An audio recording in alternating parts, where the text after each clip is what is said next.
Good morning बच्चों। आज मैं क्लास 7 का हिंदी व्याकरण में अनेक शब्दों के लिए एक शब्द, अनेक शब्दों के लिए एक शब्द पढ़ाने जा रही हूँ। ध्यान से देखिएगा बच्चों। पहले इसका परिभाषा देखिए। परिभाषा क्या है? भाषा को स्पष्ट एवं प्रभावशाली बनाने के लिए, भाषा को स्पष्ट एवं प्रभावशाली बनाने के लिए कम से कम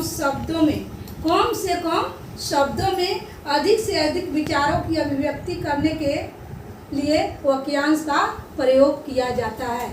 कम से कम शब्दों में अधिक से अधिक विचारों की अभिव्यक्ति करने के लिए हम वाक्यांश या एक शब्दों के लिए शब्द समूह के स्थान पर एक शब्द का प्रयोग करते हैं। समझ में आया?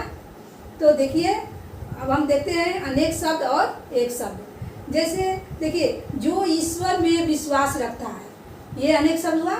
जो ईश्वर में विश्वास रखता है, इसके लिए हम एक शब्द क्या देंगे? आस्तिक। क्या हो गया? आस्तिक। जो ये अनेक शब्द हो गया, बहुत सारा शब्द हो गया। जो ईश्वर में विश्वास रखता है, इसके लिए हम एक छोटा सा शब्द क्या लाएंगे? आस्तिक। क्या हो जाएगा? आस्तिक, है ना? ये एक शब्द हो गया। उसी तरह है कानून के दृष्टि से दंडनीय कार्य। कानून के दृष्टि से दंडनीय कार्य, इसके लिए एक शब्द क्या हो जाएगा? अपराध। क्या हो जाएगा? अपराध। ठीक है। जिसके जैसा दूसरा कोई ना हो, इसके लिए क्या हो जाएगा? अद्वितीय। क्या हो जाएगा? एक शब्द अद्वितीय। जिसकी आने की तिथि मालूम न हो, निश्चित न हो। ठीक ना? जिसके आने की तिथि निश्चित न हो, उसके लिए एक शब्द क्या होगा? अतिथि। अतिथि। ठीक है। जिसका कभी अंत न हो, जिसका कभी अंत न हो, इसके लिए एक शब्द होता है अनंत। क्या होता है? अनंत। ठीक ना? उसी तरह है जिसकी चाह न हो, जिसकी चाह न हो, तो उसको हम क्या कहेंगे? अवांछित। क्या कहेंगे? अवांछित। इसके लिए एक शब्द होता है जिसकी चाह न हो, इसके लिए एक शब्द होता है अवांछित। याद रखिएगा।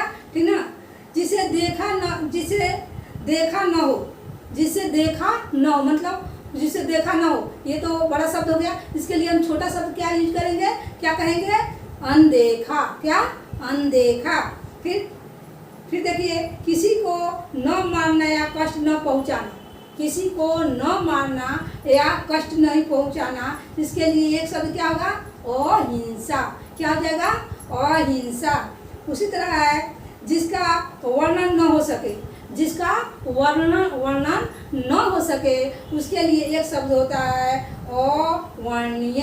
क्या होता है? अवर्णनीय। ठीक ना? जो कभी नष्ट नहीं होता है, इसके लिए एक शब्द क्या होगा? जो कभी नष्ट न होता है, इसके लिए एक शब्द होता है अविनाशी। क्या होता है? अविनाशी। जो कभी नष्ट नहीं होता है। ठीक ना? अब है जो कानून या नियम के विरुद्ध हो, जो कानून या नियम के विरुद्ध है, उसके लिए एक शब्द क्या होगा? उसके लिए एक शब्द अवैधानिक। अवैधानिक। ठीक ना? फिर है जो पाठ्यक्रम में नहीं है, जो पाठ्यक्रम में नहीं है, उसको हम क्या कहेंगे? जो पाठ्यक्रम में नहीं है, उसके लिए एक शब्द क्या होगा? उसके लिए एक शब्द होगा अपठित। क्या होगा? अपठित। जो पढ़ने लायक हो, उसको क्या कहेंगे? क्या कहेंगे? जो पढ़ने लायक हो, जो पढ़ने लायक न हो, जो पढ़ने लायक न हो, उसके लिए क्या कहेंगे? अपठनीय। क्या कहेंगे? अपठनीय। ठीक ना? आगे देखिए, जो बात नहीं मानी जा सकती या मानने की योग्य नहीं हो, तो उसके लिए क्या कहेंगे? उसके लिए एक शब्द होगा अमान्य। क्या होगा? अमान्य। ठीक ना? इसके बाद देखिए, जिसे छोड़ा या हटाया न जा सके, जिससे छोड़ा या हटाया न जा सके, उसका एक शब्द होगा अनिवार्य। क्या होगा? अनिवार्य। फिर है न चूकने वाला, न चूकने वाला के लिए एक शब्द क्या होगा? अचूक। क्या होगा बाबू? अचूक। ठीक ना? फिर है जो दूर तक या भविष्य की न सोच सोच सके, उसके लिए होता है अदूरदर्शी। उसके लिए एक शब्द होता है अदूरदर्शी। ठीक है। जिसके समान और कोई न हो, जिसके समान और कोई न हो, इसके लिए एक शब्द होता है अनुपम। क्या होता है? अनुपम। ठीक ना। जिसको समझा न जा सके, जिसको समझा न जा सके, उसके लिए एक शब्द होता है अबूझ। क्या होता है? अबूझ। ठीक ना।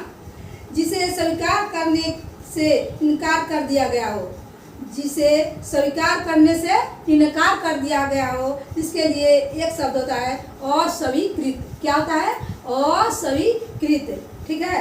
जिसके कोई पुत्र न हो, जिसके कोई पुत्र न हो, उसके लिए एक शब्द होता है पुत्रहीन। क्या होता है? पुत्रहीन। ठीक है। उसी तरह है सरकार द्वारा दी जाने वाली सहायता राशि को क्या कहा जाता है? एक शब्द में आप लोग क्या कहेंगे इसको? अनुदान। क्या? अनुदान। थोड़ा सा और है, देखिए।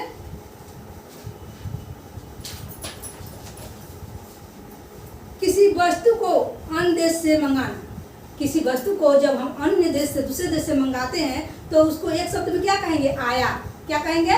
आयात। और किसी वस्तु को हम अन्य देश में जब भेजते हैं, किसी वस्तु को अन्य देश में भेजना, इसके लिए एक शब्द क्या हो जाएगा?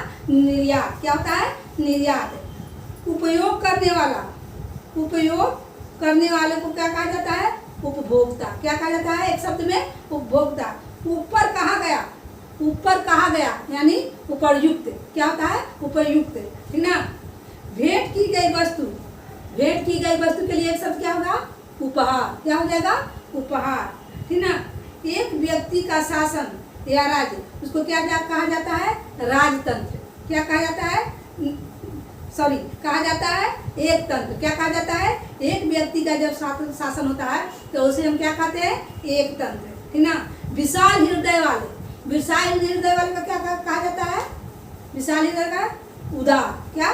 उदार। राजनीति के दाव पे जो करता है उसको क्या कहा जाता है? राजनीति के दाव पे ना कूटनीति। उसी तरह जो फल खाता है उसको क्या कहता है? फलाहारी। जो मांस मछली खाता है उसको क्या कहा जाता है? मांसाहारी। और जो साग सब्जी खाता है उसको क्या कहा जाता है? शाकाहारी। तो बच्चों इसको याद कर लीजिएगा और लिख लीजिएगा। धन्यवाद बाबू।